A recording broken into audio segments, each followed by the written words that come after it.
Olá, alunos! Então, estou aqui novamente com vocês. Meu nome é Karine, para explicar o conteúdo de Química do primeiro ano, agora do segundo bimestre, tá? Então, qualquer dúvida, vocês têm os vídeos anteriores e qualquer dúvida ainda, postem seu comentário nesses vídeos que eu terei prazer em gravar vídeos esclarecendo as dúvidas de vocês, tá?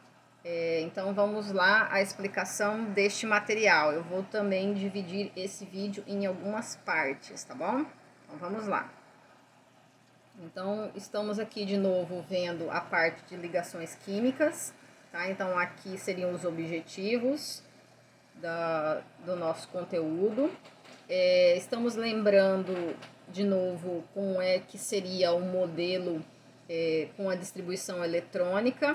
Pegando aqui o modelo de Bohr, que disse que o elemento possui elétrons distribuídos em órbitas, justificando camadas e subníveis eletrônicos, ou seja, níveis e subníveis eletrônicos. Para que nós estamos retomando isso? Para lembrar dessa última camada aqui que aparece no elemento, que nós vamos precisar da informação dela. Tá? Essa informação também pode ser obtida de posse do número atômico do elemento, que seria a quantidade de elétrons que ele tem, e fazer uma distribuição eletrônica usando o diagrama de Linus-Pauling, ou sabendo da localização desse elemento na tabela periódica. Tá?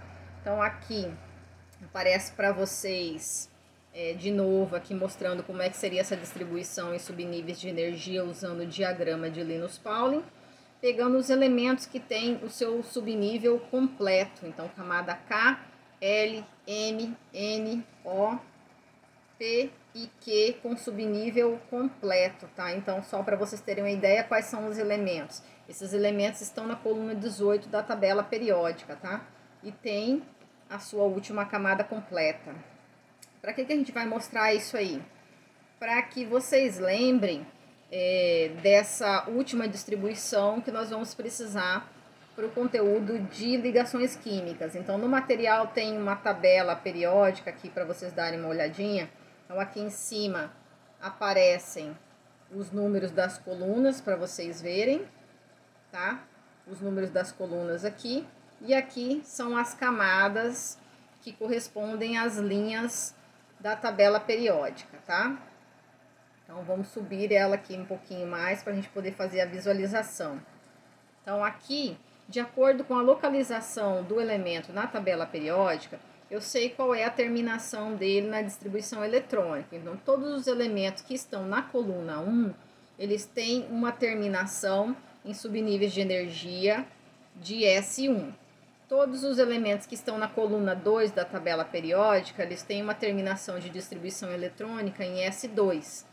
De acordo com o nível energético, vai mudando o número e sempre vai permanecer a terminação S2.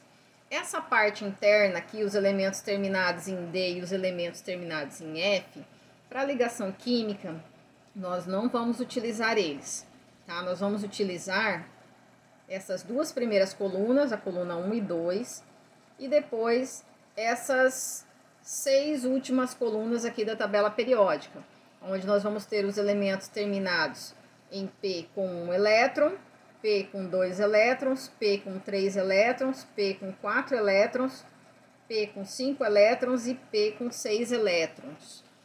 Tá? Então, essa informação que vai nos importar para entender depois a regra do octeto. Então, essa é a revisão que eu tinha que fazer de conteúdo, mas se necessário, voltem lá nos vídeos anteriores para que vocês compreendam esse conteúdo. Então, essa última camada, que o elemento possui elétrons distribuídos, a gente vai dar o nome de camada de valência. Então, isso está na teoria, não estou inventando nada não, tá, pessoal?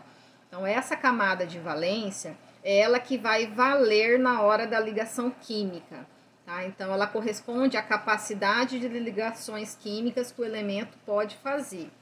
Tá? Então, é isso que vai nos importar. Então, vamos passar adiante aqui para a regra do octeto. Então, os átomos desses elementos tendem a se ligar buscando uma configuração eletrônica estável. Então, quem que percebeu isso? Foi esse cientista aqui, com esse sobrenome Lewis. Então, ele percebeu isso e ele bolou uma representação para tentar explicar isso. Então, depois, mais no próximo vídeo, eu vou mostrar para vocês qual que foi a representação que ele fez para tentar mostrar ou provar essa necessidade ou essa camada de valência sendo completada pelos elementos na hora da ligação química. Tá? Então, ele fez esse estudo e propôs uma teoria eletrônica das ligações chamada regra do octeto. Então, existem outras regras que explicam as ligações químicas, até melhor do que a representação, ou melhor do que a teoria de Lewis. Existe, mas para nível de ensino médio, a que melhor explica é a regra do octeto. Tá? Então, ele percebeu o seguinte, que os elementos se ligavam tentando conseguir uma configuração eletrônica estável, que seria completar essa última camada eletrônica, essa última camada que recebe o nome de camada de valência, e normalmente com 8 elétrons, por isso que recebeu o nome de regra do octeto. Tá? E ele percebeu que os elementos gases nobres, na época dele, não faziam ligações químicas ou não apareciam nas ligações químicas. Hoje sabemos que eles fazem ligações químicas sim, mas na época dele isso não acontecia. Mas ainda estudamos essa regra, porque essa regra ainda explica muito bem a ligação química para esses elementos que estão nas colunas 1, 2 e nas colunas de 13 a 17, tá?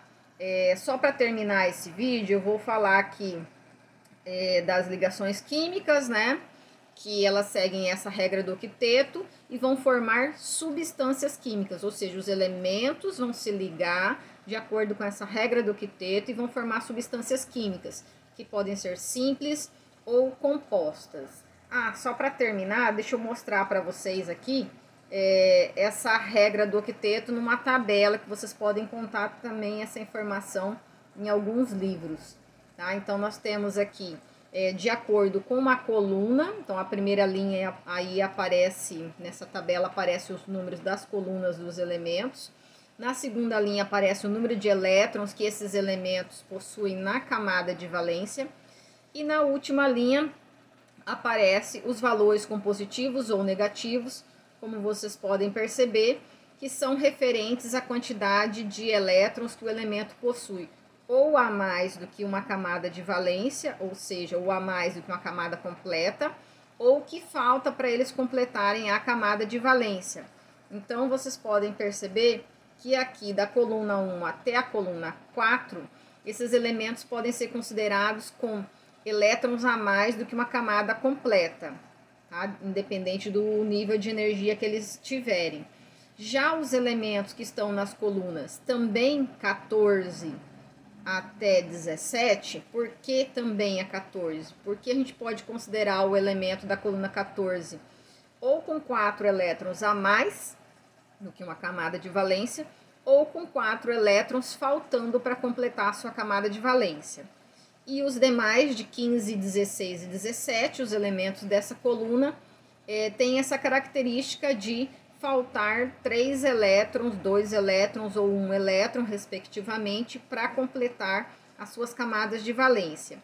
E esses valores seriam valores que vão ser atribuídos depois, mais adiante, como vocês vão ver, para a formação de íons desses elementos lá na ligação iônica. Tá? Só para terminar essa explicação deste vídeo, eu vou deixar aqui os tipos de ligações químicas. As ligações químicas podem ser iônicas, covalentes ou metálicas, de acordo com essa teoria aqui, tá? Então, por enquanto é isso. Até daqui a pouco.